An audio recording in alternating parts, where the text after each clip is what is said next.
Hello दोस्तों, स्वागत है आप सभी का एक नई क्लास के अंदर। आज हम करने वाले हैं कलाम एकेडमी के द्वारा जो चतुर्थ श्रेणी सीधी भर्ती परीक्षा का मेजर टेस्ट पहला हुआ था 13 तारीख को, वो हम आज सॉल्व करने वाले हैं और पूरा विस्तार से समझने वाले हैं। तो चलो शुरू करते हैं फिर क्वेश्चन नंबर 1 से। क्वेश्चन नंबर 1 आपको दे रखा है, राजस्थान में पश्चिमी मरुस्थलीय प्रदेश का विस्तार क्षेत्र है, यानी कि राजस्थान का जो पश्चिमी मरुस्थलीय प्रदेश है उसका विस्तार कितना है। तो इसमें आपके आ जाएगा ऑप्शन नंबर 2, यानी कि 1,75,000 वर्ग किलोमीटर है वो राजस्थान का पश्चिमी मरुस्थलीय प्रदेश का विस्तार है। क्वेश्चन नंबर 2 देखो भाई, निम्नलिखित में से असत्य कथन है, यानी कि निम्न जो कथन दे रखे हैं उसमें से असत्य कथन कौन सा है।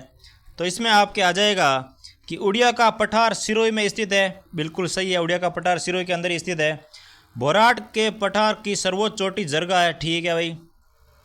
उत्तरी अरावली की सर्वोच्च चोटी रघुनाथगढ़ है, ठीक है। और परवेरिया और सूरा घाट दर्रा मुकुंदरा पहाड़ी में स्थित है, ये गलत है भाई। सूरा घाट की दर्रा मुकुंदरा की पहाड़ियों में नहीं है, यानी कि ऑप्शन नंबर 2 है वो आपके गलत हो जाएगा, जो कि असत्य कथन है, ऑप्शन नंबर 2। क्वेश्चन नंबर 3 देखो भाई, निम्नलिखित में से कौन सी भू आकृति क्रम से दक्षिण पश्चिमी अरावली और उत्तर पूर्वी अरावली में अवस्थित है। तो इसका हो जाएगा ऑप्शन नंबर 1 कि ऋषिकेश और भानगढ़ जो है वो क्रम से दक्षिण पश्चिमी अरावली और उत्तर पूर्वी अरावली में स्थित है। तो क्वेश्चन नंबर 3 का ऑप्शन नंबर 1 सही हो जाएगा। क्वेश्चन नंबर 4 देखो भाई, क्वेश्चन नंबर 4 में आपको दे रखा है 60 सेंटीमीटर की समवर्षा रेखा निम्नलिखित में से राजस्थान के कौन से जिले से नहीं गुजरती है, यानी कि राजस्थान के कौन से जिले से 60 सेंटीमीटर जो वर्षा रेखा होती है वो नहीं गुजरती है।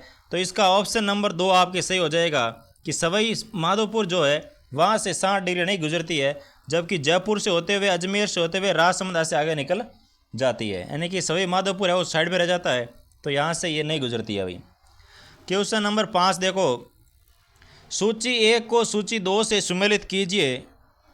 तो इसमें सूची 1 दे रखी है AW, तो AW के अंदर आपके आ जाएगा यानी कि 3 नंबर, ए में आ जाएगा 3, ए में यानी AW वाला आ जाएगा आपके बांसवाड़ा साइड में, और बी यानी कि BWSW जो है वो आपके आ जाएगा गंगानगर के अंदर, और BSHW जो आएगा वो आपके रहने वाला है बाड़मेर साइड, क्योंकि शुष्क क्षेत्र है वो BSSW में आता है, और CWG आता है वो आपके आ जाएगा मैदानी प्रदेश यानी कि अलवर साइड में।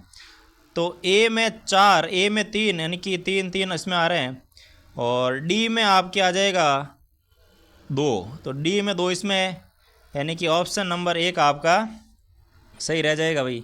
बी में 4, सी में 1 और डी में 2, यानी कि 5 नंबर क्वेश्चन का ऑप्शन नंबर 1 आपके सही रहने वाला है। क्वेश्चन नंबर 6 देखो भाई, निम्नलिखित कथनों पर विचार कीजिए। तो विचार करो कथनों पर। कथन नंबर 1 दे रखा है, स्थानीय भाषा में इस नदी का तल नाली कहलाता है, ठीक है। इस नदी को मृत नदी के नाम से भी जाना जाता है। तो ये 2 कथन है वो किस नदी को इंगित करते हैं वो आपको बताना है।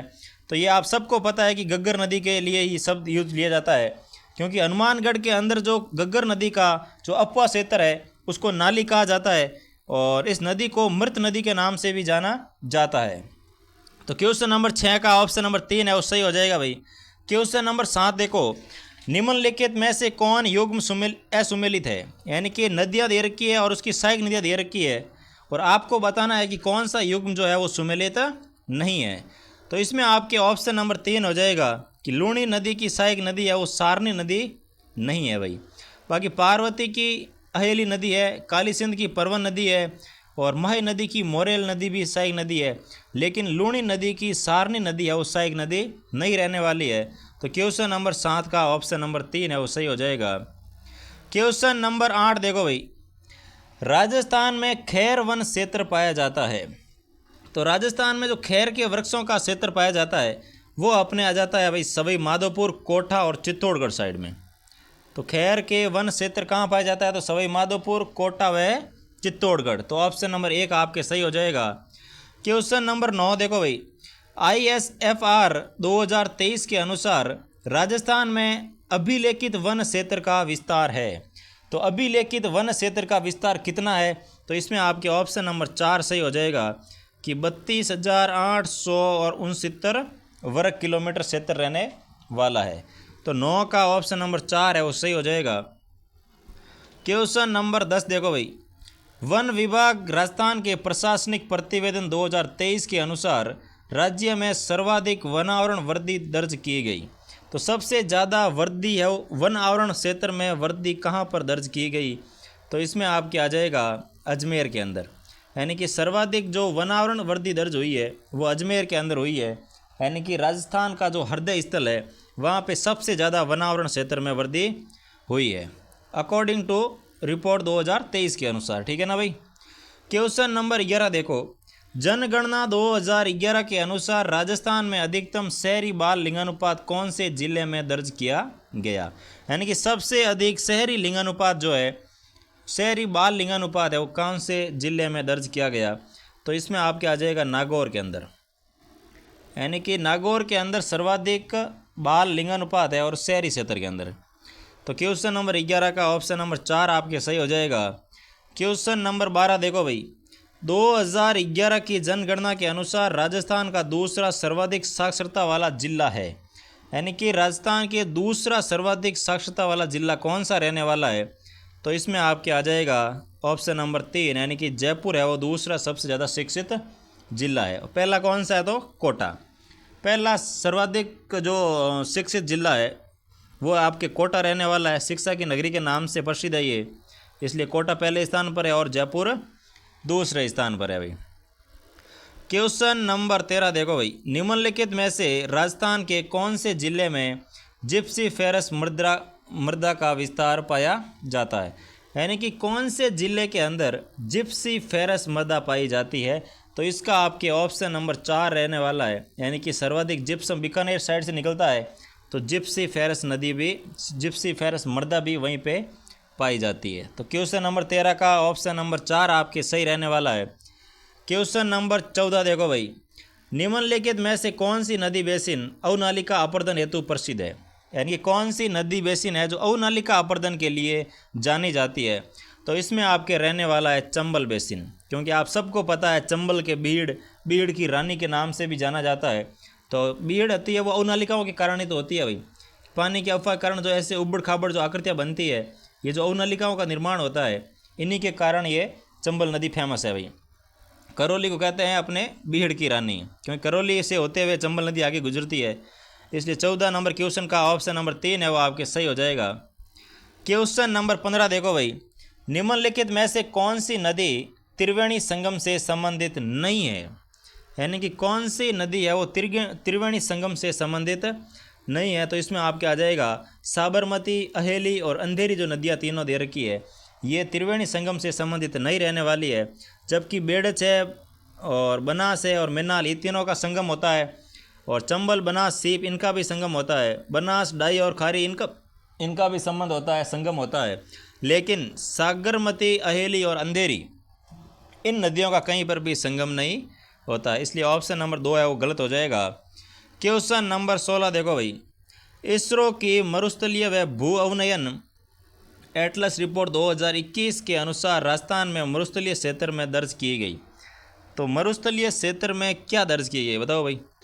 भू अवनयन एटलस रिपोर्ट 2021 के अनुसार। तो इसमें आपके ऑप्शन नंबर 2 से हो जाएगा कि 0.84% की कमी दर्ज की गई मरुस्थलीय क्षेत्र में। ठीक है ना, क्योंकि मरुस्थलीय क्षेत्र में कितनी कमी दर्ज की गई? तो 0.84% की कमी दर्ज हुई है भाई, यानी कि प्रतिशत थोड़ा सा कह सकते हैं कि मरुस्थल में थोड़ा सा कमी हुई है भाई। ये बहुत अच्छी बात है कि मरुस्थल कम हो रहा है, हरियाली बढ़ रही है। और क्वेश्चन नंबर 17 देखो भाई, 17 नंबर क्वेश्चन में आपको दे रखा है, राजस्थान में जलाक्रांता की समस्या को स्थानीय भाषा में कहा जाता है। जलक्रांता मतलब जल की अधिकता के कारण जो कमी होती है उसे हम कौन से या किस भाषा में जानते हैं स्थानीय भाषा में? तो उसे सेम की समस्या कहते हैं, क्योंकि सेम की समस्या देखी जाए तो गंगानगर और हनुमानगढ़ एरिया जो ऊपर वाला एरिया आता है वहाँ पे सर्वाधिक रहती है, क्योंकि वहाँ पे झीलें होती है, झीलें क्या नहरें बहुत ज़्यादा है, और नहरों के कारण जो पानी है वो इकट्ठा रहता है, और इकट्ठा रहने के कारण वहाँ की जो मृदा है वो बहुत ज़्यादा ऐसे लवणीय और दलदली हो जाती है, जिससे वहाँ पे सेम की समस्या उत्पन्न हो जाती है। यानी कि ना तो वहाँ खेती कर सकते हो और नया कोई वहाँ फसल होती है, इसलिए उसे सेम की समस्या के नाम से भी जाना जाता है। तो क्वेश्चन नंबर 17 का ऑप्शन नंबर 3 है वो सही हो जाएगा। क्वेश्चन नंबर 18 देखो भाई, राजस्थान में छपनिया अकाल का संबंध है, यानी कि राजस्थान में जो छपनिया अकाल पड़ा था उसका संबंध कौन से साल से माना जाता है? तो वो आपके आ जाएगा सन 1899 से 1900 ईस्वी के मध्य इसका संबंध माना जाता है। माना क्या, इसी के मध्य संबंध था इसका। 1899 से लेकर 1900 ईस्वी का जो समय है उसके बीच में राजस्थान में एक कहते हैं ना घोर अकाल पड़ा था, जिसमें अन्न धन और जल तीनों का अकाल पड़ा था भाई, ठीक है। और क्वेश्चन नंबर 18 का ऑप्शन नंबर 3 आपके सही हो जाएगा। क्वेश्चन नंबर 19 देखो, राजस्थान में 2011 की जनगणना के अनुसार निम्न में से किस जिले का जनसंख्या घनत्व 100 से कम है? यानी कि कौन से जिले का जो जनसंख्या घनत्व है वो 100 से भी कम है, तो उसमें आपके रहने वाला है बाड़मेर। यानी कि ऑप्शन नंबर 3 है इसका सही हो जाएगा। तो बाड़मेर का जनघनत्व जो है वो 100 से भी कम है भाई। जैसलमेर है, बाड़मेर है, इनका जनघनत्व 100 से भी कम है, यानी कि प्रति वर्ग किलोमीटर में 100 लोगों से भी कम लोग निवास करते हैं। क्वेश्चन, हाँ तो भाई क्वेश्चन नंबर 20 देखो, निम्नलिखित कथनों पर विचार कीजिए। तो कथन नंबर ए दे रखा, इसमें टीका व दोमट दोनों प्रकार की मृदा मिलती है। और कथन नंबर बी दे रखा है कि इस मृदा में नमी के कारण, इसमें टीका और दोमट दोनों प्रकार की मृदा मिलती है और इस मृदा में नमी के अधिक समय तक धारण करने की क्षमता होती है और ये मृदा भीलवाड़ा, अजमेर और सिरोही जिलों में पाई जाती है। तो ये विशेषता जो बताई गई है कथनों के अंदर वो कौन सी मृदा से संबंधित है? तो इसमें आपके आ जाएगा तो भीलवाड़ा, अजमेर और सिरोही में पाई जाती है, तो वहाँ पे तो लाल और पीली मृदा पाई जाती है। तो लाल पीली मृदा की ये विशेषता है कि वो चिकनी और दोमट दोनों प्रकार की मृदा मिलती है और इस मृदा में नमी अधिक होने के अधिक है, जिसके कारण इसमें जल धारण करने की क्षमता जो होती है वो अधिक होती है। और ये मृदा भीलवाड़ा, अजमेर और सिरोही जिलों में पाई जाती है भाई। जो पहाड़ी क्षेत्र है वहीं पर लाल और पीली मृदा पाई जाती है। तो क्वेश्चन नंबर 20 का ऑप्शन नंबर 1 सही हो जाएगा।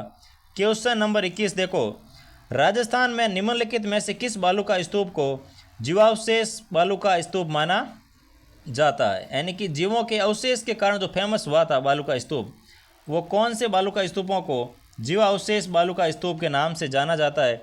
तो इसमें आपके आ जाएगा अवरोधी बालू का स्तूप। तो अवरोधी बालू का स्तूप को और किस नाम से जानते हैं भाई? जीवावशेष बालू का स्तूप माना जाता है।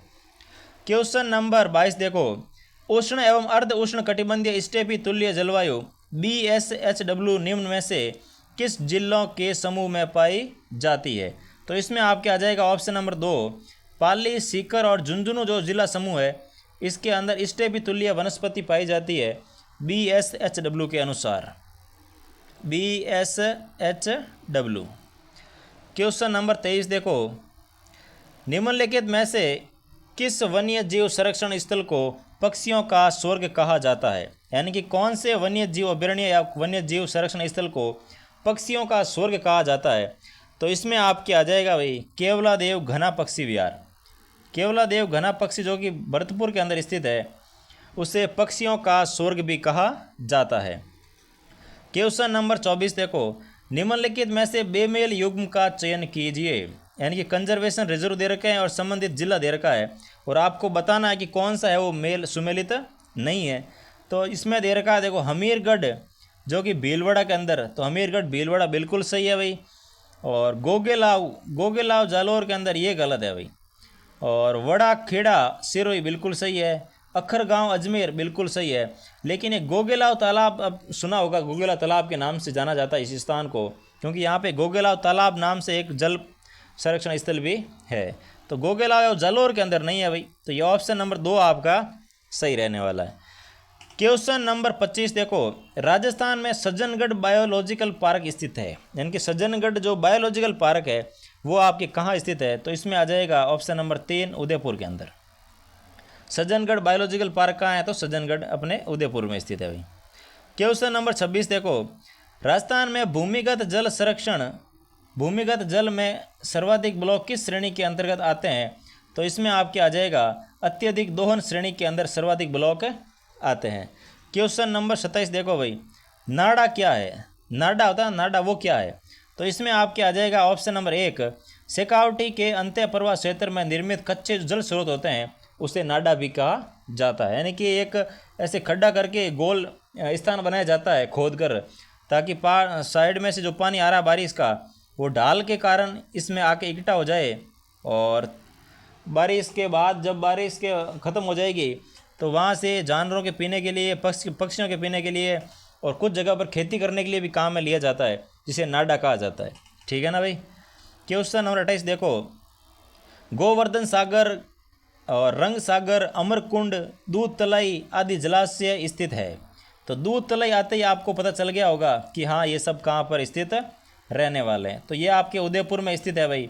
गोवर्धन सागर, रंग सागर, अमरकुंड और दूध तलाई आप कहाँ पे है? तो उदयपुर में स्थित है।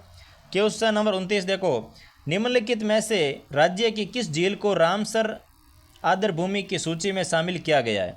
यानी कि कौन सी झील है जिसको रामसर आर्द्रभूमि यानी कि रामसर वेटलैंड के अंदर शामिल किया गया है? तो इसमें आपके रहने वाली है सांबर झील।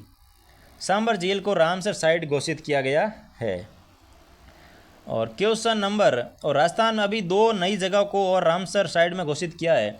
एक आ जाएगी अपने खींचन गांव फलोदी के अंदर, और एक है मेनार गांव, मेनार साइड जो है उदयपुर के अंदर। इन दोनों को अभी रामसर साइड के अंदर घोषित किया गया है। तो ये आपको ध्यान रखना, अभी करंट के अंदर आपको पूछ सकते हैं।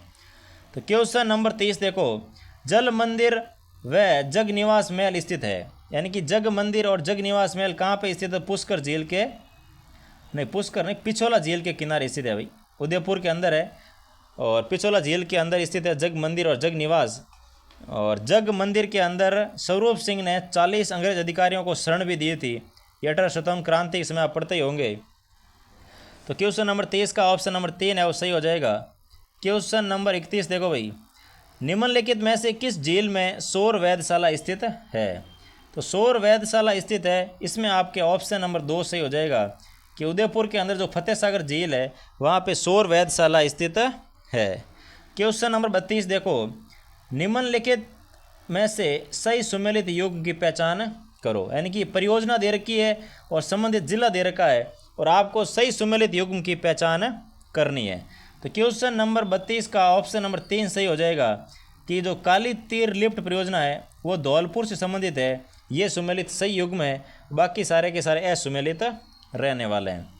तो क्वेश्चन नंबर 33 देखो, मही परियोजना के अंतर्गत गुजरात व राजस्थान की कर में से साझेदारी है। यानी कि जो मही परियोजना है इसमें गुजरात राज्य और राजस्थान राज्य की हिस्सेदारी है वो कितनी कितनी प्रतिशत बांटी गई है वो आपको बताना था। तो इसमें आ जाएगा भाई, गुजरात का है 55% और राजस्थान का है अपने 45%, यानी कि 55:45 रहने वाला है भाई। ठीक है ना। क्वेश्चन नंबर 34 देखो, राजस्थान में चंबल नदी पर सर्वाधिक भराव क्षमता वाला बांध कौन सा है? यानी कि चंबल नदी पर 4 बांध बने हुए हैं, जिसमें से 3 तो राजस्थान के अंदर है और एक अपने मंदसौर एमपी के अंदर है। तो इसमें से सर्वाधिक भराव क्षमता वाला जो बांध है वो कौन सा रहने वाला है? तो इसमें आपके आ जाएगा ऑप्शन नंबर 2, जो राणा प्रताप सागर बांध है, इसकी भराव क्षमता देखी जाए तो सबसे अधिक है भाई। ठीक है ना। तो 34 का ऑप्शन नंबर 2 है वो सही हो जाएगा। क्वेश्चन नंबर 35 देखो, दिल्ली वडोदरा ग्रीनफील्ड एक्सप्रेसवे निम्न में से किस जिले से नहीं गुजरता है? यानी कि कौन सा जिला है जो इन दिल्ली वडोदरा ग्रीनफील्ड एक्सप्रेसवे में शामिल नहीं आ रहा है?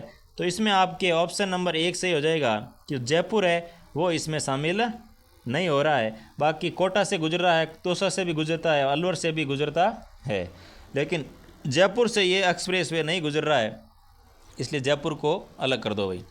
क्वेश्चन नंबर 36 देखो, राजस्थान में मार्च 2024 तक राज्य राजमार्गों की कुल लंबाई है। यानी कि 2024 तक राज्य राजमार्गों की कुल लंबाई कितनी है? ये आपके आर्थिक सर्वे के और बजट के अकॉर्डिंग क्वेश्चन है। तो इसमें आपके आ जाएगा क्वेश्चन ऑप्शन नंबर 1 कि 17,367 किलोमीटर जो है वो कुल राज्य राजमार्गों की कुल लंबाई कितनी रहने वाली है? 17,367 किलोमीटर रहने वाली है मार्च 2024 तक। ठीक है ना भाई। क्वेश्चन नंबर 37 देखो, राजस्थान राज्य पथ परिवहन निगम की स्थापना कब की गई? यानी कि जो ये रोडवेज चलती है और रोडवेज जो निगम है RSRTC, इसकी जो स्थापना हुई है वो कब हुई है? तो इसका आपके आ जाएगा अक्टूबर 1964 के अंदर इसकी स्थापना हुई थी।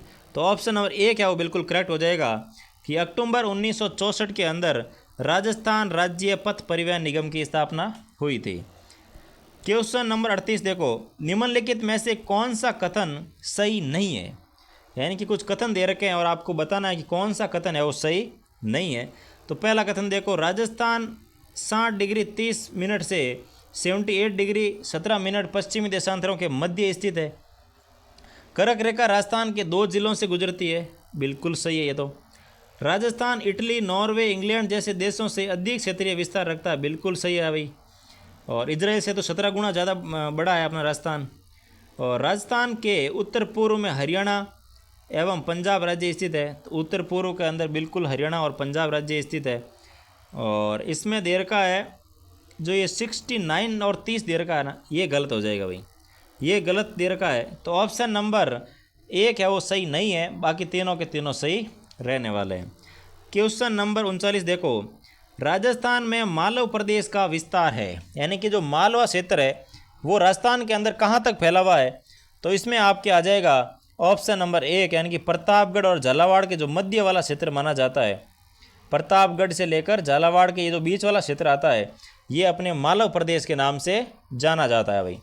तो क्वेश्चन नंबर 40 देखो, राजस्थान की पूर्व से पश्चिम कुल दूरी कितनी है? यानी कि पूर्व से पश्चिम देखा जाए, पूर्व से लेकर पश्चिम, पूर्व से पश्चिम यानी कि ईस्ट यहाँ हो गया और वेस्ट यहाँ हो गया, तो इसके मध्य की जो दूरी आती है वो आपके कितने किलोमीटर रहती है? तो इसमें हो जाएगा 869 किलोमीटर, ये है 869 किलोमीटर और ये आपके आ जाएगी 826 किलोमीटर, ठीक है ना।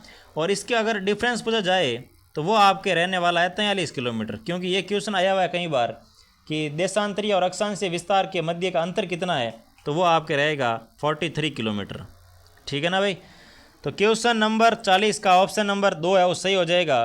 क्वेश्चन नंबर 41 देखो भाई, दो संख्याओं 12,906 और 14,818 का मत्स्य पे 478 है, तो उसका लस्य पे क्या हो जाएगा? तो इसकी आपको गणना करनी पड़ेगी और इसका जो सही ऑप्शन रहने वाला है वो है 1, ठीक है भाई, ऑप्शन नंबर 1 हो जाएगा 41 के अंदर। क्वेश्चन नंबर 42 देखो, वह सबसे छोटी संख्या जिसे 5, 10, 12 और 15 से भाग देने पर प्रत्येक दशा में 2 शेष रहे किंतु 7 से भाग देने पर कोई शेष नहीं रहे, तो इसमें से कौन सी संख्या रहने वाली है? तो उसमें आ जाएगा आपके 182। ऐसे क्वेश्चन आते हैं तो आप इनको ऑप्शन से क्या करो, ठीक है। अगर इनसे भाग देने पर बोल रहा है 2 शेष रहे तो सबका भाग लगाओ, इसके अंदर पता चल जाएगा कि कौन से में भाग देने पर शेषफल आपके 2 मिलता है और किस में भाग देने पर 7 से भाग दे तो कोई शेषफल नहीं रहता है। तो ऐसे क्वेश्चन आप ऑप्शन से क्या करो ताकि कम समय में आप आराम से कर सकते हो। क्वेश्चन नंबर 43 देखो भाई, दो संख्याओं का अनुपात 4:5 है और उनका महत्तम समापवर्तक 8 है और तदनुसार उनका लघुत्तम समापवर्तक कितना हो जाएगा? तो इसमें आपके आ जाएगा ऑप्शन नंबर 4 कि उनका जो लघुत्तम समापवर्तक यानी कि एलसीएम जो है वो 160 आ जाएगा। क्वेश्चन नंबर 44 देखो, 50 संख्याओं का औसत 38 दे रखा है, यदि इनमें से 2 संख्याएं 45 और 55 छोड़ दे तो शेष संख्याओं का औसत क्या हो जाएगा? तो इसमें आपके आ जाएगा 37.5, यानी कि 38 अगर एवरेज हो रहा है और इन 2 संख्याओं अगर निकाल दी जाए तो एवरेज बदला हुआ एवरेज आएगा आपके 37.5, ठीक है भाई। क्वेश्चन नंबर 45 देखो, A, B, C का साप्ताहिक औसत वेतन 4,000 रुपये है तथा A, C और D का साप्ताहिक वेतन 5,000 रुपये है। यदि A का साप्ताहिक वेतन 2,750 रुपये है तो D का साप्ताहिक वेतन कितना हो जाएगा? तो इसमें अब D का जो साप्ताहिक वेतन आएगा वो होगा आपके 5,750 रुपये। और एक बात आपसे करनी थी भाई कि आप लोग जो व्यूज़ आते हैं वो 1000 से पार जाते हैं, लेकिन सब्सक्राइब आप कर ही नहीं रहे हो यार। सब्सक्राइब करो यार भाई, ठीक है। और चैनल को लाइक भी करो, शेयर करो दोस्तों के साथ जो 4th ग्रेड की तैयारी कर रहा है, ताकि उसको थोड़ी हेल्प हो जाएगी। क्वेश्चन नंबर 46 देखो भाई, क्वेश्चन नंबर 46 में आपको दे रखा है किसी संख्या का 30% उसी संख्या के 25% से 27 अधिक है तो वह संख्या का मान क्या हो जाएगा। तो इसमें आपके आ जाएगा क्वेश्चन नंबर 46 का ऑप्शन नंबर 1 सही हो जाएगा कि वो संख्या है वो 540 हो जाएगी। ठीक है ना भाई। क्वेश्चन नंबर 46 देखो भाई, P का 60% Q और Q का 50% तथा Q बराबर P का x%, तो x का मान क्या हो जाएगा? तो x का मान हो जाएगा भाई 120। जब आप इसको सॉल्व करोगे तो इसमें आपको जो x का मान मिलेगा वो 120 मिलने वाला है। ठीक है ना। तो 47 का ऑप्शन नंबर 2 है वो सही हो जाएगा। चलो बढ़ते हैं क्वेश्चन नंबर 48 की ओर। क्वेश्चन नंबर 48 दे रखा है, यदि एक वस्तु का विक्रय मूल्य तथा क्रय मूल्य कर में से रुपये 684.25 तथा 595 है तो लाभ प्रतिशत क्या रहने वाला है? यानी कि विक्रय मूल्य है 684 और क्रय मूल्य है 595। तो इसमें आपको ज्ञात करना था लाभ प्रतिशत। तो जितना इनका अंतर है वो ऊपर रखो और नीचे रखो क्रय मूल्य, गुणा कर दो 100 से, आपको मिल जाएगा लाभ प्रतिशत, जो कि आपको मिलने वाला है 15%। ठीक है ना भाई। तो क्वेश्चन नंबर 48 का ऑप्शन नंबर 1 है वो सही हो जाएगा। क्वेश्चन नंबर 49 देखो, एक वस्तु का क्रय मूल्य रुपये 122 है, यदि लाभ प्रतिशत 56% है तो वस्तु का विक्रय मूल्य क्या होने वाला है? तो 49 का ऑप्शन नंबर 4 है वो सही हो जाएगा कि 190.32 है उसका विक्रय मूल्य रहने वाला है। क्वेश्चन नंबर 50 देखो भाई, यदि अंकित मूल्य तथा विक्रय मूल्य का अनुपात 14:11 है तो छूट प्रतिशत क्या होने वाली है? यानी कि क्रय मूल्य यानी अंकित मूल्य और विक्रय मूल्य का जो अनुपात है वो 14:11 है, तो आपको बताना है कि छूट क्या रहने वाली है। तो क्वेश्चन नंबर 50 का ऑप्शन नंबर 2 है वो सही हो जाएगा कि 21.42 है वो छूट रहने वाली है अभी। क्वेश्चन नंबर 51 देखो भाई, साधारण ब्याज पर एक निश्चित धनराशि 20 वर्ष में इसके 3 गुना ही तिगुनी हो जाती है, इसी साधारण ब्याज दर पर ये कितने वर्षों में दोगुना होगी? यानी कि ये बोल रहा है कि साधारण एक ब्याज से निश्चित धनराशि है वो 20 वर्ष में तिगुना हो जाती है। ठीक है। और इसी साधारण ब्याज से कितने वर्ष में वो दोगुनी हो जाएगी? तो इसमें आपके आ जाएगा ऑप्शन नंबर 2 यानी कि 10 वर्ष के अंदर वो दोगुनी हो जाएगी। ठीक है भाई। 20 वर्ष में 3 गुनी हो रही है तो 10 वर्ष में क्या हो जाएगी? 2 गुनी हो जाएगी भाई। क्वेश्चन नंबर 52 देखो, एक निश्चित राशि पर 10% वार्षिक दर से 2 वर्ष के लिए चक्रवर्ती ब्याज तथा साधारण ब्याज का अंतर जो दे रखा है वो 874 है, तो राशि ज्ञात करो। तो इसमें आपके आ जाएगा ऑप्शन नंबर 3 कि वो राशि जो है 87,400 रुपये रहने वाली है भाई। ठीक है ना। तो 52 का ऑप्शन नंबर 3 जो है वो आपके सही हो जाएगा। तो चलो बढ़ते हैं क्वेश्चन नंबर 53 की ओर। क्वेश्चन नंबर 53 आपको दे रखा है, समान वार्षिक ब्याज दर से 15,000 रुपये का 2 साल के चक्रवर्ती ब्याज व सरल ब्याज का अंतर जो दे रखा है वो है 96 रुपये, तो वार्षिक ब्याज दर क्या रहने वाली है? यानी कि अंतर आपको दे रखा है 96 रुपीज़, तो आपको बताना है कि वार्षिक जो ब्याज दर है वो क्या रहने वाली है। तो इसमें आपके आ जाएगा भाई 8% रहने वाली है। ठीक है ना। क्वेश्चन नंबर 54 देखो, किसी धन का 4 वर्ष का साधारण ब्याज मूलधन का 1/5 है तो ब्याज की वार्षिक दर क्या हो जाएगी? तो 54 का हो जाएगा आपके 5% है वो वार्षिक दर रहने वाली है। तो क्वेश्चन नंबर 54 का ऑप्शन नंबर 2 है वो सही हो जाएगा। क्वेश्चन नंबर 55 देखो भाई, साधारण ब्याज की किस दर पर 4500 रुपये का 3 वर्ष का मिश्र धन 5400 रुपये हो जाएगा? तो बताना है कि कौन सी दर से देखा जाए तो 4500 रुपये का 3 वर्ष के अंदर 5400 रुपये हो जाएगा, यानी कि 900 रुपये बढ़ जाएंगे। तो उसमें आपको ब्याज दर रखनी पड़ेगी 6/2/3, यानी कि ये कह सकते हैं आप 20/3% दर रहेगी। तो वो 4500 का 3 वर्ष में 5400 रुपये मिश्रधन हो जाएगा। क्वेश्चन नंबर 56 देखो भाई, राजस्थान की दक्षिण पूर्व रियासतों को सम्मिलित कर राजपूताना संघ बनाने का प्रस्ताव किसने रखा था? यानी कि जो दक्षिण पूर्व की जो रियासतें थी उनको सम्मिलित करो और राजपूताना संघ बनाने का जो प्रस्ताव रखा था वो किसने रखा? तो इसमें आपके आ जाएगा मान सिंह द्वितीय जो कि जयपुर के शासक थे, उन्होंने ये प्रस्ताव रखा था कि इसको मिला करके राजस्थान संघ बना दिया जाए। क्वेश्चन नंबर 57 देखो भाई, निम्न में से सही सुमेलित नहीं है। युद्ध दे रखे हैं और वर्ष दे रखा है, आपको बताना है कि कौन सा युद्ध है वो सुमेलित नहीं है। तो इसमें आपको देखोगे कि सारंगपुर का जो युद्ध है वो 1437 बिल्कुल सही है। भूताला का युद्ध है वो 1227 बिल्कुल सही है भाई। और खातौली का जो युद्ध है वो 1518 नहीं है भाई, ये गलत आ गया आपके, ठीक है। बयाना का युद्ध 1527 बिल्कुल सही है भाई। तो ऑप्शन नंबर 3 जो है वो आपके गलत रहने वाला है, सुमेलित नहीं है, बाकी सभी सुमेलित है। क्वेश्चन नंबर 58 देखो, 1905 में जैन शिक्षा प्रचारक समिति की स्थापना किसने की? यानी कि जैन शिक्षा प्रचारक समिति जो है उसकी स्थापना 1905 में हुई है। और इसकी स्थापना किसने की है? तो इसमें आपके रहने वाला है अर्जुन लाल शेट्टी, ठीक है ना भाई। ऑप्शन नंबर 3 है वो सही हो जाएगा। तो क्वेश्चन नंबर 59 देखो, निम्न में से राजस्थान के वे क्रांतिकारी जो होर्डिंग बम कांड में शामिल थे, यानी कि जो होर्डिंग बम कांड हुआ था उसमें शामिल रहने वाले जो क्रांतिकारी है उनमें से कौन से है? देखो नीचे, तो इसमें आपके आ जाएगा प्रताप सिंह और जोरावर सिंह, यानी कि प्रताप सिंह और जोरावर सिंह थे जिन्होंने होर्डिंग बम कांड के अंदर शामिल थे।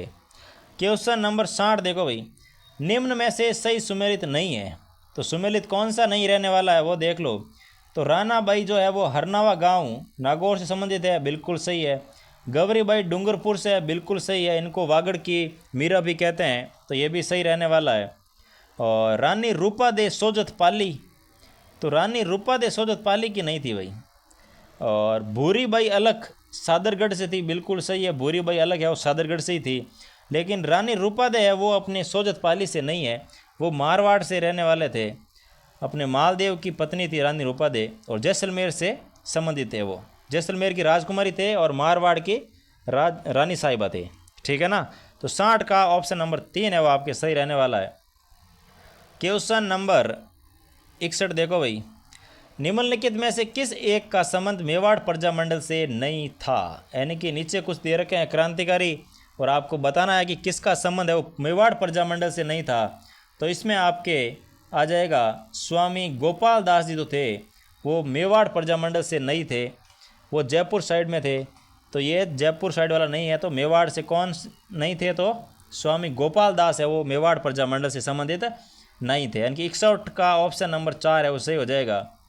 क्वेश्चन नंबर 62 देखो भाई, किस वर्ष राजस्थान सेवा संघ की स्थापना की गई थी? यानी कि राजस्थान सेवा संघ की स्थापना कौन से ईयर में हुई थी? तो वो आपके आ जाएगा 1919 के अंदर राजस्थान सेवा संघ की स्थापना हुई थी। क्वेश्चन नंबर 63 देखो भाई, राजस्थान में पुरातात्विक सर्वेक्षण कार्य सर्वप्रथम प्रारंभ करने का श्रेय किसे जाता है? तो ये आपके आ जाएगा ACL कार्लाइल, यानी कि ACL कार्लाइल है वो 1952 के अंदर उन्होंने राजस्थान के अंदर ये जो पुरातत्व जो सर्वेक्षण का कार्य है उन्होंने शुरू किया था भाई, ठीक है, 1952 के अंदर। तो क्वेश्चन नंबर 64 देख लो, किस युद्ध के पश्चात भारत में तुर्की शासन की शुरुआत हुई थी? यानी कि तुर्क थे उन्होंने भारत में किस युद्ध के बाद है वो शासन करना शुरू कर दिया? तो तराइन का जो द्वितीय युद्ध हुआ था इसके बाद तुर्कों ने भारत में अपनी नींव जमानी शुरू कर दी थी भाई, ठीक है ना। और राजपूताना धीरे धीरे कमज़ोर होता चला गया और तुर्कों ने दिल्ली पर कब्जा कर लिया और पूरे इंडिया पर राज करने लग गए थे। तो क्वेश्चन नंबर 64 का ऑप्शन नंबर 2 है वो सही हो जाएगा। क्वेश्चन नंबर 65 देखो भाई, अलाउद्दीन खिलजी के राजस्थान पर आक्रमणों का काल क्रमानुसार कीजिए। यानी कि अलाउद्दीन खिलजी ने राजस्थान में आक्रमण किए थे, सबको पता है, उसमें कौन सा क्रम है वो क्रम वाइज बताओ, यानी कि पहले कहाँ किया उसके बाद कहाँ किया वो बताना है। तो इसमें आपके सबसे पहले जो रहने वाला है वो आ जाएगा रणथंबोर। सबसे पहले हमीर देव चौहान पर किया था जो कि रणथंबोर के राजा थे, और यानी कि 3 नंबर, तो 3 नंबर 2 में आ रहा है। उसके बाद किया था अपने चित्तौड़गढ़ के अंदर, यानी कि रावल रतन सिंह जी जो थे उनके ऊपर आक्रमण किया था। और उसके बाद उन्होंने किया था भाई अपने सिवाना किला, वहाँ पे आक्रमण किया। और उसके बाद गए थे जालोर किला, यानी कि जालोर किले की जो कुंजी है सिवाना किले को कहते हैं, तो पहले सिवाना पे आक्रमण किया गया था। तो ऑप्शन नंबर 3 जो है वो आपके सही काल क्रमानुसार रहने वाला है। तो 65 का ऑप्शन नंबर 3 सही हो जाएगा। क्वेश्चन नंबर देखो भाई 67, आमेर कछुआओं की राजधानी किसने बनाया? आमेर है वो कछुआओं की राजधानी किसने बनाया था? कौन सा शासक था जिसने आमेर को अपनी राजधानी घोषित किया था? तो इसमें आपके आ जाएगा कोकिल देव, यानी कि कोकिल देव ने आमेर को सबसे पहले राजधानी बनाया था। तो 67 का ऑप्शन नंबर 2 है वो सही हो जाएगा। तो क्वेश्चन नंबर 67 देखो, विग्रहराज चतुर्थ के संबंध में निम्न कथनों पर विचार कर सत्यकूट का चयन कीजिए। यानी कि कुछ कथन दे रखे हैं विग्रहराज चतुर्थ के बारे में और आपको बताना है कि कौन सा कथन है वो सत्य है और कौन सा कथन है वो असत्य है। तो इसमें आपके आ जाएगा ऑप्शन नंबर 67 का ऑप्शन नंबर 3 सही हो जाएगा। यानी कि 1, 2, 3 और 4 यानी कि चारों जो ऑप्शन थे वो चारों के चारों सही है। तो एक बार देख लो इनको। ऑप्शन नंबर 1 आपको दे रखा है कि विग्रहराज चतुर्थ यह दिल्ली पर एकाधिकार या दिल्ली पर अधिकार करने वाला प्रथम चौहान शासक था। बिल्कुल सही बात है, विग्रहराज ने दिल्ली पर अधिकार किया था। इसमें मलेच्छों का दमन किया था। बिल्कुल सही है भाई, मलेच्छों का दमन करने वाला भारत का शासक यही है अभी विग्रहराज चतुर्थ। और विग्रहराज ने अजमेर में संस्कृत पाठशाला बनवाई थी। बिल्कुल सही है। फिर उसको कुतुबुद्दीन ऐबक ने तोड़ करके 2.5 दिन का झोंपड़ा बना दिया था। और जयानक ने कवि बांधव की उपाधि दी थी। बिल्कुल, जयानक भट्ट थे, उन्होंने विग्रहराज चतुर्थ को कवि बांधव की उपाधि दी थी क्योंकि इन्होंने कई ग्रंथ लिखे थे अपने शासनकाल के दौरान। तो 67 के अंदर चारों के चारों ऑप्शन है वो सही रहने वाला है। तो क्वेश्चन, हाँ तो भाई क्वेश्चन नंबर 68 देखो। क्वेश्चन नंबर 68 दे रखा है, मेवाड़ महाराणा अमर सिंह व मुगल सम्राट जहांगीर के मध्य संधि कब हुई थी। यानी कि मेवाड़ के महाराणा अमर सिंह और मुगल सम्राट जहांगीर के मध्य संधि हुई थी, वो कब हुई थी। तो इसमें आपके आ जाएगा फरवरी 1915 के अंदर मेवाड़ और दिल्ली के सम्राट जहांगीर के मध्य संधि हुई थी। क्वेश्चन नंबर 69 देखो भाई, 1708 ईस्वी में देबारी समझौते में मारवाड़ का शासक कौन था। यानी कि देबारी समझौता जो हुआ था वो 1708 में होता है और उस समय मारवाड़ का शासक कौन था। तो इसमें आपके आ जाएगा अजीत सिंह। अजीत सिंह जी थे उस समय मारवाड़ के शासक थे। और अजीत सिंह के संरक्षक के रूप में आपको पता ही है वीर दुर्गादास राठौड़ को जानते हैं, जिन्हें राठौड़ों का यूलिसेस भी कहा जाता है। क्वेश्चन नंबर 70 देखो भाई, राजस्थान में 1857 की क्रांति की शुरुआत कब हुई थी। तो राजस्थान के अंदर अगर देखा जाए तो वो 28 मई 1857 को नसीराबाद से हुई है और 15वीं बंगाल नेटिव इन्फेंट्री ने उसकी शुरुआत की थी। तो क्वेश्चन नंबर 70 का ऑप्शन नंबर 2 सही हो जाएगा। क्वेश्चन नंबर 71 देखो, 1818 ईस्वी में उदयपुर राज्य में हुए भील विद्रोह के कारण थे। यानी कि 1818 के अंदर जो उदयपुर में भीलों ने विद्रोह किया था उसके मुख्य कारण क्या रहने वाले हैं वो देखो। तो पहला कथन दे रखा है, अंग्रेजों द्वारा साइक संधि के पश्चात देसी सेनाओं को भंग कर देना। तो बिल्कुल ये भी एक तरह का कह सकते हैं कि है, क्योंकि उन जो सेनाएं थी वो भीली सैनिक थे और सेना भंग कर दी तो भील तो बेरोजगार हो गए भाई। तो उन्होंने कहा कि भाई ये तो गलत बात है, फिर तो उन्होंने विद्रोह किया था। बिल्कुल सही है। दूसरा कथन देखो, भीलों द्वारा वसूल किए जाने वाले रखवाली और बोलई नामक करों के अधिकार को भी समाप्त कर दिया गया, क्योंकि भीलों के पास उसमें 2 ही काम थे। एक तो काम था कि भाई वो राजाओं की सेना में थे और युद्ध करते थे, लड़ते थे सेना राजा के लिए। तो वहाँ पे तो सेना वो अंग्रेज़ों की आ गई तो वो काम तो उनका छीन गया बेचारों का। फिर उनका एक काम था कि रखवाली कर, यानी कि कोई भी अगर सामान इधर उधर भेजना था तो उसकी रखवाली करते थे और राज्य में जो एरिया वगैरह आता था उस रखवाली उस अकॉर्डिंग करते थे। तो वो कर भी वो लेते थे, रखवाली कर और बोलई नामक कर। लेकिन वो भी उन्होंने ख़त्म कर दिया कि भील अब कोई भी टैक्स नहीं लगा सकते। तो इसमें भीलों का तो पूरा का पूरा रोजगार ही सिमट गया भाई। तो बेचारे विद्रोह करेंगे और क्या करेंगे। तो 1818 के अंदर भीलों ने बिल्कुल विद्रोह किया था और उसमें दोनों ही कारण है, देसी सेना भंग कर दी और रखवाली और बोलई कर है वो ख़त्म कर दिए। तो ऑप्शन नंबर 3 है वो इसका सही हो जाएगा। ये ऑप्शन नंबर 1 और इनकी 1 और 2 दोनों कथन है वो सही रहने वाले हैं। क्वेश्चन नंबर 72 देखो, असहयोग आंदोलन के दौरान किसने राय बहादुर की उपाधि लौटा दी और तिलक स्वराज कोष के 1 लाख रुपए दिए। तिलक स्वराज कोष में 1 लाख रुपए दिए और अपनी राय बहादुर की जो उपाधि है वो उन्होंने वापस लौटा दी। किस आंदोलन के दौरान। तो असहयोग आंदोलन के दौरान। तो वो कौन थे। तो वो अपने है जमना लाल बजाज, गांधी जी के 5वें पुत्र के नाम से प्रसिद्ध है जमना लाल बजाज। क्वेश्चन नंबर 73 देखो भाई, वर्ष 1881 और 82 ईस्वी में उदयपुर राज्य में हुए भील विद्रोह का नेतृत्वकर्ता कौन थे बताओ। जो 1981-82 में जो भीलों ने विद्रोह किया था वापस उदयपुर के अंदर, उनका नेतृत्वकर्ता कौन थे, तो उसमें आपके आ जाएगा, एक तो थे बिलकपाल का निम्मा और पीपली का खेमा और सगात्री का जोईता। यानी कि उपरोक्त सभी जो थे वो इनके नेतृत्वकर्ता थे। बिगलपाल का एक निम्मा नाम का व्यक्ति था, पीपली का खेमा नाम का व्यक्ति था और सगात्री का जोईता नामक व्यक्ति था। यानी निम्मा, खेमा और जोईता, इन तीनों ने अभी नेतृत्वकर्ता थे। क्वेश्चन नंबर 74 देखो, मेव किसान आंदोलन के आलोक में असत्य कथन है। यानी कि मेव किसान आंदोलन के बारे में कुछ कथन दे रखे हैं और आपको बताना है कि कौन सा कथन है वो असत्य है। तो देखो भाई, कथन नंबर 1 दे रखा है, मेव किसान आंदोलन का प्रारंभ रोदों में पाले जाने वाले जंगली सूअरों के कारण हुआ। बिल्कुल सही बात है भाई, जो जंगली सूअर थे वो किसानों की जो कृषि थी उसको नष्ट कर रहे थे, तो किसानों में ये रोज़ था कि पहले तो इन सूअरों का सफाया करो। ठीक है। दूसरी थी कि मोहम्मद हादी ने अंजुमान खादिम उल इस्लाम नाक संगठन का गठन कर इसे संगठित कर दिया। बिल्कुल मोहम्मद हादी ने सभी को इकट्ठा किया था और विद्रोह करने के लिए, आंदोलन करने के लिए सभी को इकट्ठा किया गया। और तीसरा कथन आता है, मेव संकट की जांच हेतु यासीन खां के नेतृत्व में बिलग्रामी समिति का गठन किया गया। नहीं भाई, ऐसा कोई गठन नहीं किया गया था और ये आंदोलन मुख्यतः अलवर और भरतपुर में हुआ था। बिल्कुल सही है, क्योंकि अलवर और भरतपुर के अंदर ही मेव जाति रहती है सर्वाधिक। तो इसमें 1, 2 और 4 कथन सत्य है, लेकिन तीसरा जो कथन है वो असत्य रहने वाला है। तो चौहत्तर का ऑप्शन नंबर 3 हो जाएगा। तो क्वेश्चन नंबर 75 देखो, नारायण पटेल का संबंध किस आंदोलन से है। यानी कि नारायण पटेल जी जो है इनका संबंध है वो किस आंदोलन से आता है, तो इसमें आपके आ जाएगा बिजोलिया किसान आंदोलन से रहेगा। नारायण जी का संबंध कौन से आंदोलन से है, तो बिजोलिया किसान आंदोलन से रहने वाला है भाई।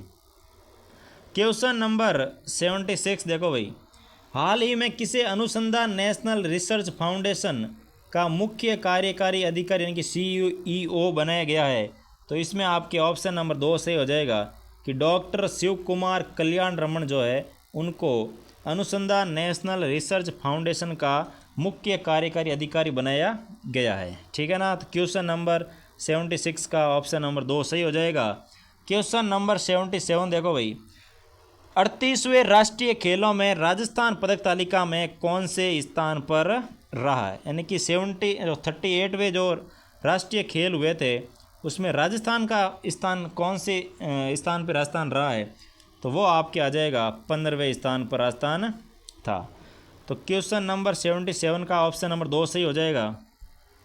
क्वेश्चन नंबर 78 देखो भाई, 32 बिट माइक्रो प्रोसेसर विक्रम 3201 और कल्पना 3201 किसके द्वारा विकसित किए गए।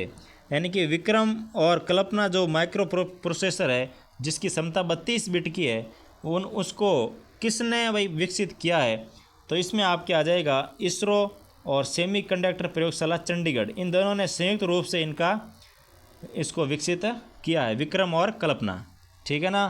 क्वेश्चन नंबर 79 देखो भाई, दिया सिलाई पुस्तक किसके द्वारा लिखी गई है। यानी कि दिया और सिलाई नामक जो पुस्तक है वो किसके द्वारा लिखी गई है, तो वो आ जाएगी अपने कैलाश सत्यार्थी के द्वारा लिखी गई है। तो ये पुस्तक ध्यान रखना भाई, ये पुस्तक कई बार आई हुई है कि दिया सिलाई पुस्तक का संबंध है तो कैलाश सत्यार्थी का रहने वाला है। क्वेश्चन नंबर 80 देखो भाई, इसरो द्वारा अपने 100वें मिशन के रूप में किस उपग्रह को लॉन्च किया गया। यानी कि इसरो ने अपना जो 100वां उपग्रह भेजा है उसके रूप में कौन से उपग्रह को लॉन्च किया गया, तो इसमें आ जाएगा NVS-02। तो NVS-02 है वो इसरो का 100वां मिशन था, तो 100वें मिशन के उपलक्ष्य में NVS-02 को लॉन्च किया। तो क्वेश्चन नंबर 80 का ऑप्शन नंबर 1 सही हो जाएगा। हाँ तो भाई क्वेश्चन नंबर 81 देखो, मेजर ध्यानचंद खेल रत्न पुरस्कार 2024 विजेता खिलाड़ी प्रवीण कुमार का संबंध किस खेल से है। यानी कि प्रवीण कुमार जी को 2024 के अंदर मेजर ध्यानचंद खेल रत्न पुरस्कार दिया गया था और इनका संबंध है वो किस खेल से है ये आपको बताना था। तो इसमें हो जाएगा कि इनका जो संबंध है वो पैरा एथलेटिक्स से रहने वाला है।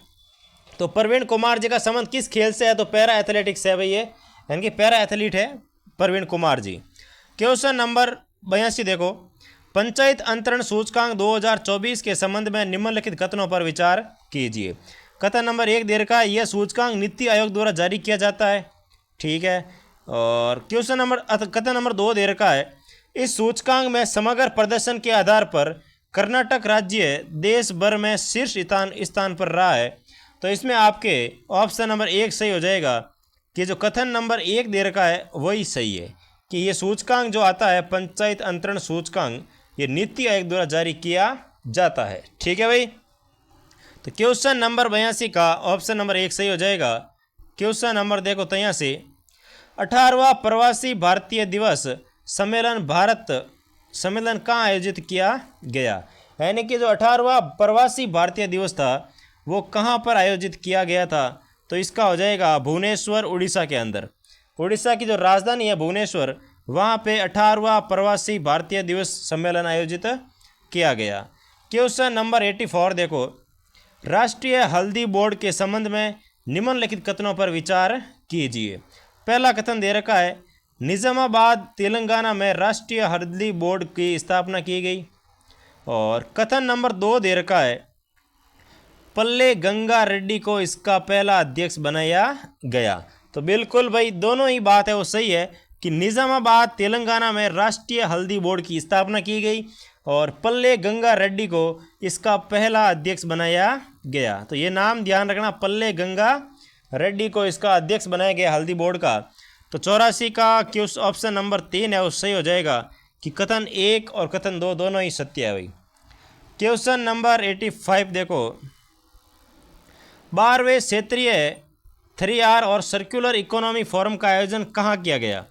जो 12वां क्षेत्रीय 3R और सर्कुलर इकोनॉमी फोरम का आयोजन हुआ है, ये कहाँ पर आयोजन किया गया।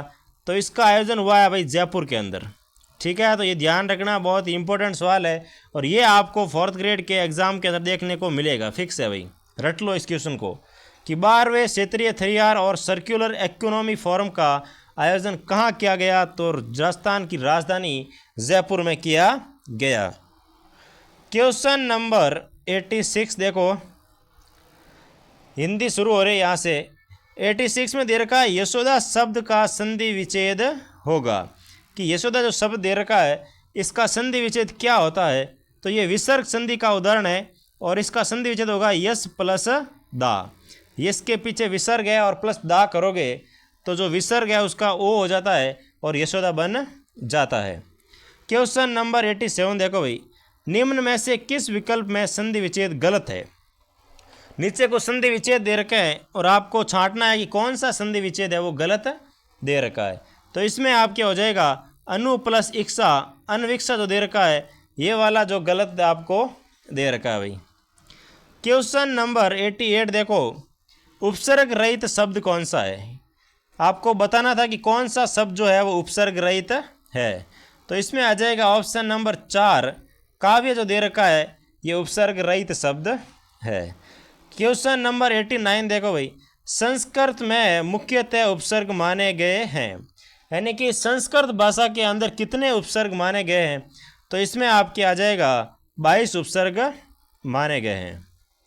90 देखो, किस शब्द में ए प्रत्यय है। तो इसमें आपके आ जाएगा ऑप्शन नंबर 1, राघव दे रखा है, इसमें ए प्रत्यय लगा हुआ है कि रघु प्लस ए क्या हो जाता है, राघव।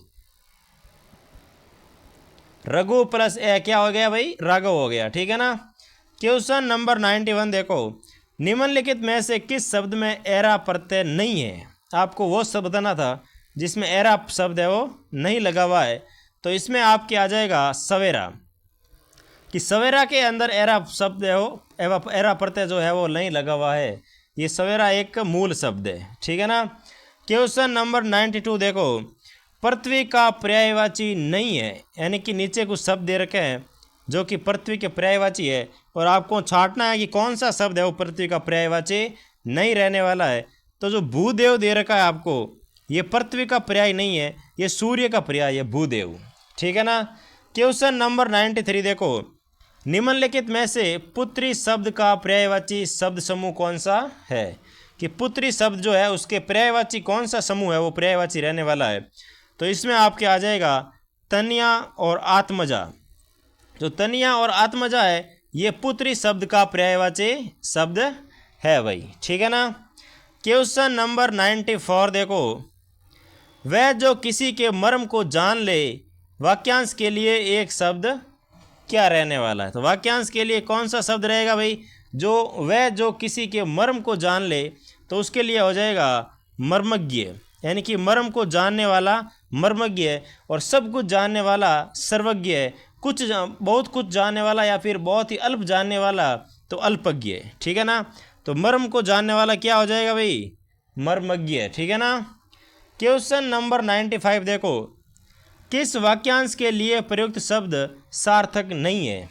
तो जो शब्द सार्थक नहीं है उसको आपको अलग करना है।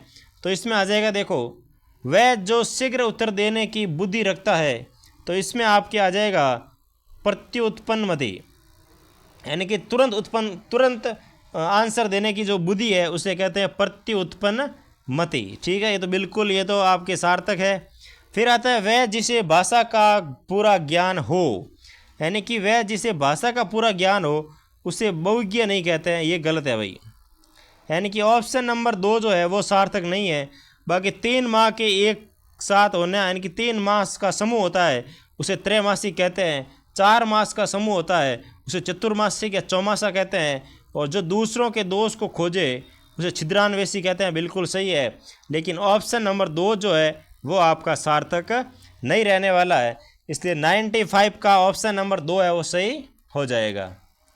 क्वेश्चन नंबर 96 देखो भाई, शुद्ध शब्द छांटिए, यानी कि जो निम्न शब्द दे रखे हैं उसमें से आपको जो शुद्ध शब्द है उससे छांटना है। तो उज्ज्वल है वो गलत दे रखा है, क्योंकि जय दोनों आधे आते हैं। तैयार भी गलत है, आशीर्वाद भी गलत है। लेकिन जो ये यथेष्ट दे रखा है, यथा प्लस इष्ट, ये आपके सही हो जाएगा। यानी कि 96 का ऑप्शन नंबर 3 है वो आपके सही हो जाएगा।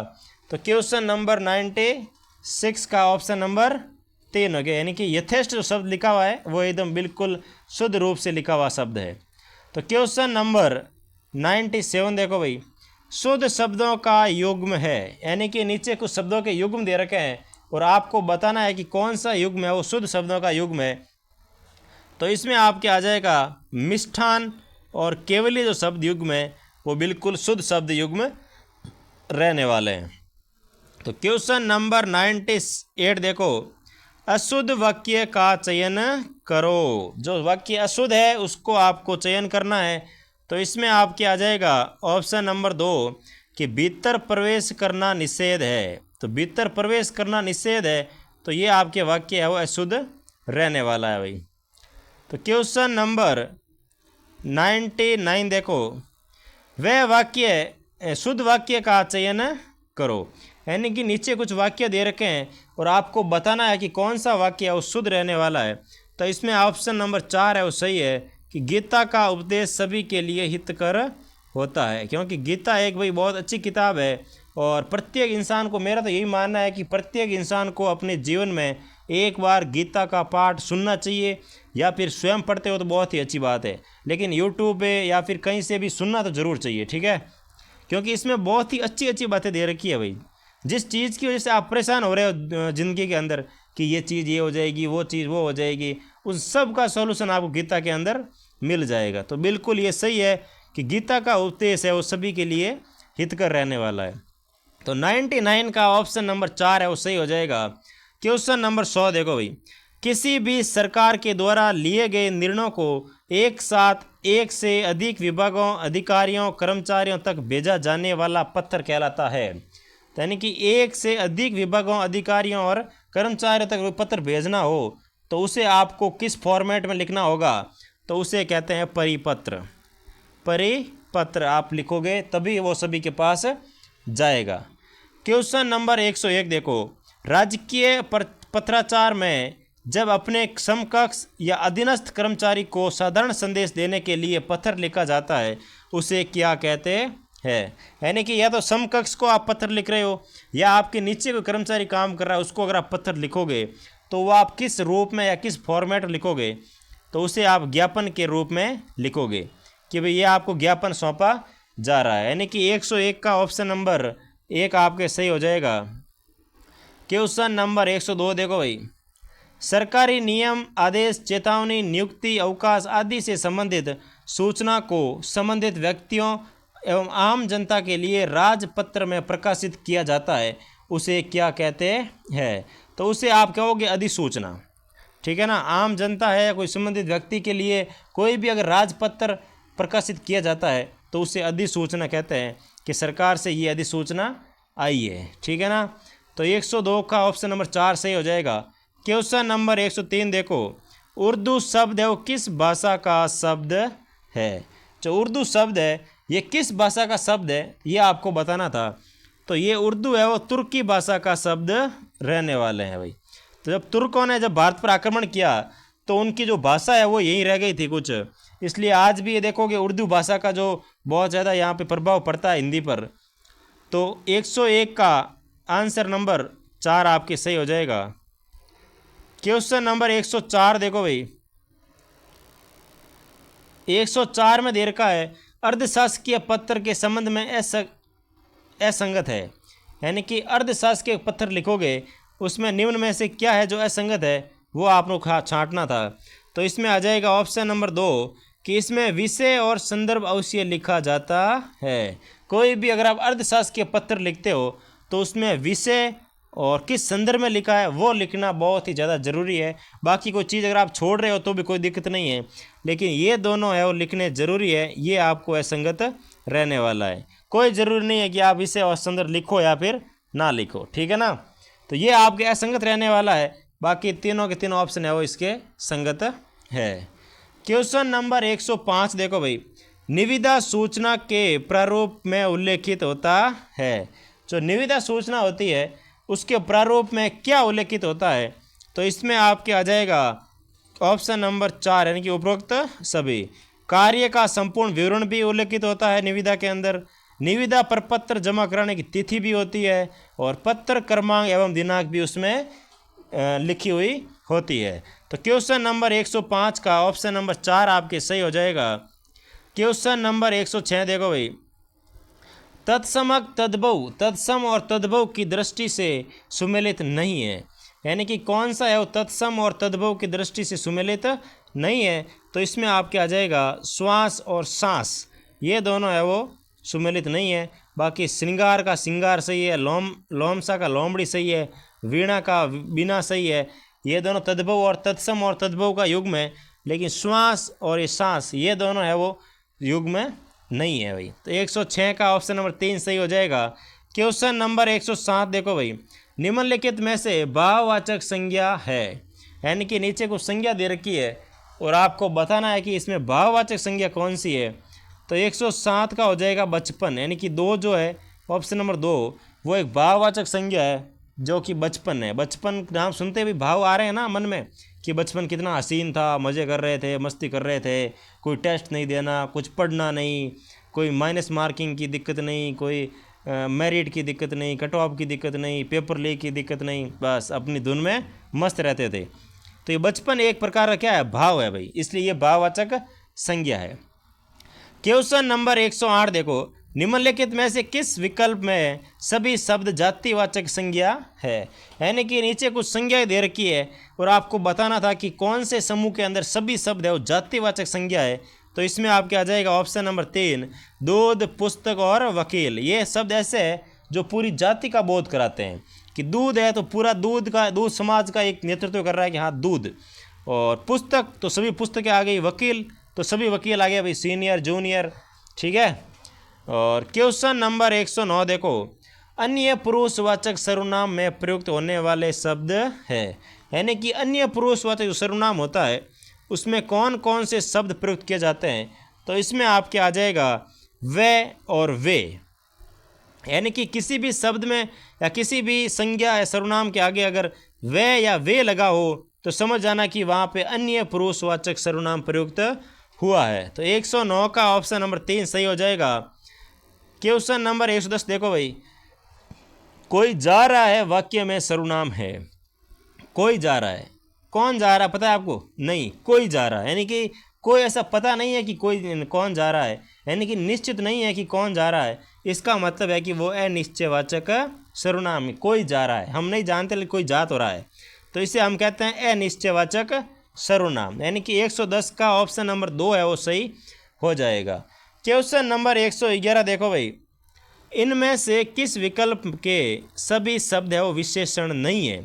यानी कि नीचे कुछ शब्द दे रखे हैं, उसमें से आपको बताना है कि कौन सा शब्द है वो विशेषण नहीं है। तो 111 का आपको रहेगा कल्पना और भक्ति जो है ये विशेषण शब्द नहीं है। बाकी मेधावी, तार्किक, चचेरा, रोगी, प्यासा, धनी ये सारे के सारे विशेषण शब्द है, लेकिन कल्पना और भक्ति जो है वो विशेषण शब्द नहीं रहने वाला है। तो क्वेश्चन नंबर 111 का ऑप्शन नंबर 4 सही हो जाएगा। क्वेश्चन नंबर 112 देखो भाई, अनिश्चय प्रमाणवाचक विशेषण का उदाहरण है, यानी कि अनिश्चय और परिमाणवाचक विशेषण का उदाहरण कौन सा रहने वाला है। तो इसमें आपके आ जाएगा ऑप्शन नंबर 2 कि थोड़ा पानी। कितना पानी? थोड़ा सा पानी, यानी कि चुल्लू भर पानी। तो ये कि अनिश्चय परिमाणवाचक है। थोड़ा पानी का क्या मतलब है भाई? अगर 1 किलो हो, 10 किलो हो, 10 लीटर हो, 20 लीटर हो, तो पता चलता है कि हाँ भाई एक फिक्स अमाउंट है कि हाँ 10 लीटर है या 10 केजी अनाज है, तो वो एक परिमाण होता है कि हाँ भाई इसका 10 केजी है।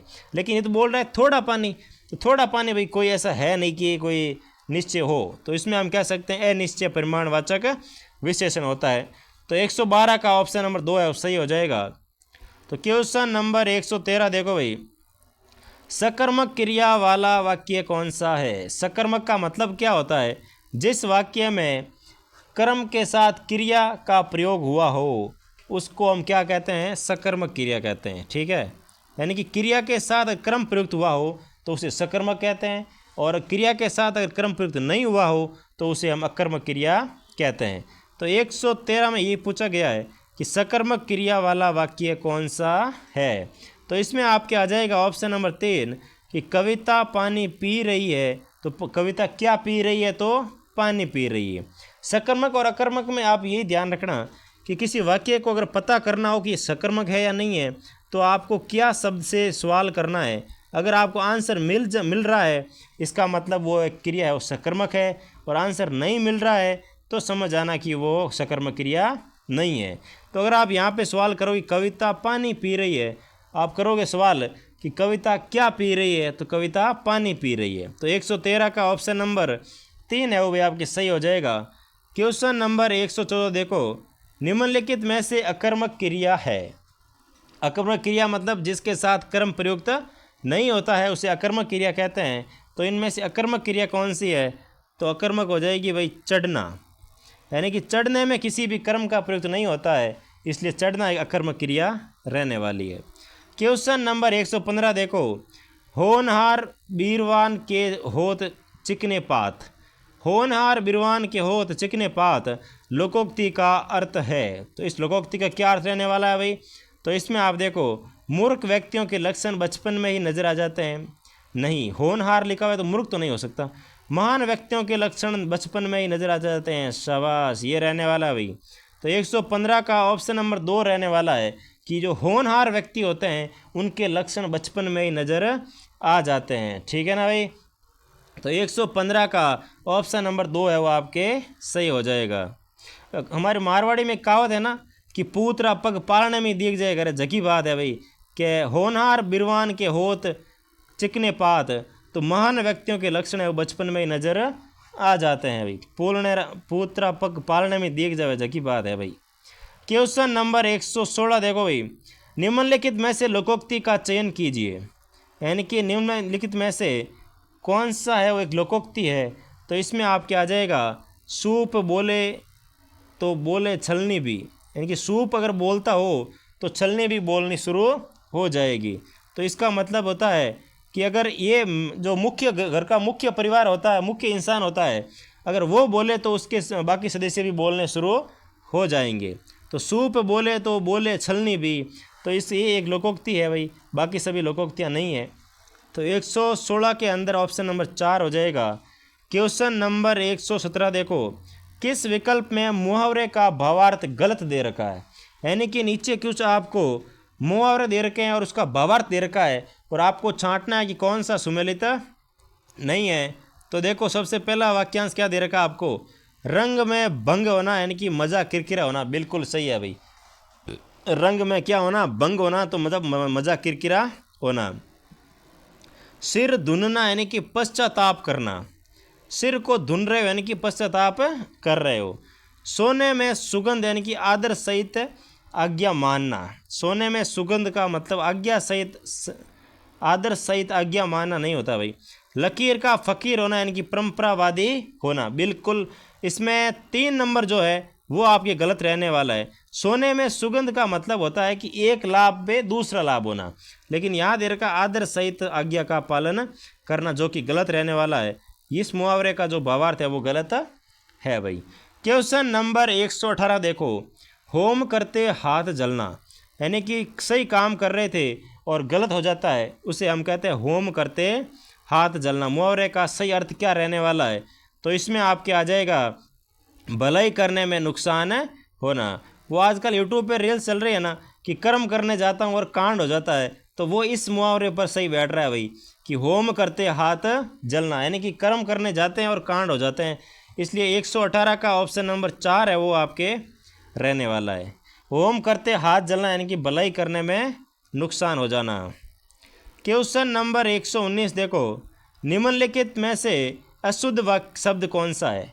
तो नीचे कुछ शब्द दे रखे हैं और आपको बताना था कि कौन सा शब्द है वो अशुद्ध है। तो इसमें आपके ऑप्शन नंबर 2 हो जाएगा, मुकुंद नहीं होता है, मुकुंद होता है। ठीक है, तो मुकुंद वाला शब्द है वो गलत है, ये आपके अशुद्ध लिखा हुआ है।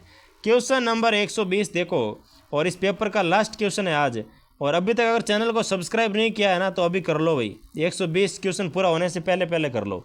कार्यालय आदेश संबंधी असंगत विकल्प है, यानी कि कार्यालय आदेश में निम्न में से कौन सा विकल्प है जो असंगत रहने वाला है।